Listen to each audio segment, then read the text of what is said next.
چلیے میں نوجوانوں سے کہتا ہوں, بزرگوں سے بھی کہتا ہوں, چلیے ایک پریکٹیکل کیجیے. آپ صرف 1 مہینہ, only 1 month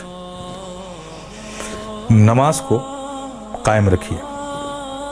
کچھ بھی ہو جائے, ٹرین چھوٹتی ہے چھوٹ جائے, گاڑی چھوٹتی ہے چھوٹ جائے, کچھ بھی ہو جائے, لیکن نماز مت چھوڑیے.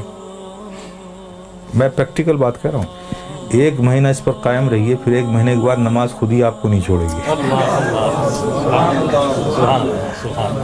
آپ کر کے تو دیکھو یار, کر کے تو دیکھو میرے پیارے, پھر دیکھو کیا لطف آتا ہے. آج تمہیں سایہ بھی ڈرا رہا ہے نا, سائے سے بھی ڈر لگ رہا ہے نا, نماز کو اپنے سینوں سے لگا دو. خدا کی قسم ظلم و تشدد کی کیسی ہوئی آندھیاں بھی چلیں گی نا, اس سے بھی خوف نہیں آئے گا تمہیں. جو بندہ 5 وقت اپنے رب کی بارگاہ میں حاضر رہتا ہو.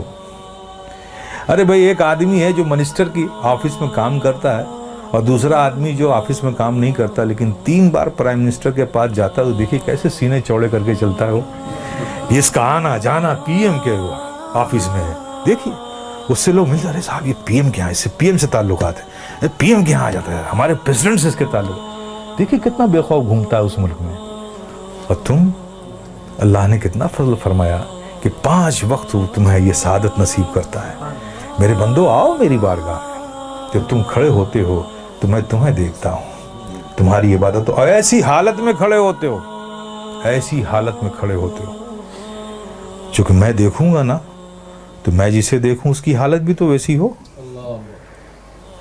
پیارے آقا صلی اللہ علیہ وسلم ارشاد فرماتے ہیں کہ رب نے فرمایا, جب ایک بندہ نماز کے لیے مسجد میں جاتا ہے اور نماز کے لیے وہ کھڑا ہوتا ہے, تو کھڑے ہونے سے پہلے رب فرماتا ہے فرشتوں سے, اے فرشتوں, اس کے اندر جتنے گناہ ہیں نا وہ اس سے جدا کر لو, نکال لو, اور سارے گناہوں کو الگ کر دو اس سے.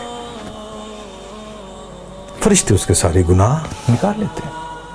اب بتائیے, سارے گناہ نکل گئے اور آپ نماز میں کھڑے ہو گئے, اللہ اکبر, اور رب کی توجہ آپ پر, رب آپ کو دیکھ رہا ہے, آپ اس کی عبادت میں کھڑے, گناہوں سے خالی ہو گئے. آپ سوچئے اب نماز ادا کر رہے ہیں, صدق دل سے میاں انہماک کے ساتھ رب کے ذکر میں, اس کی یادوں میں مستغرق ہو کے آپ جو بھی دعا مانگو, گناہ الگ کر لیے گئے, عبادت میں ہو, رب کی بارگاہ میں ہو, دعا قبول نہ ہو.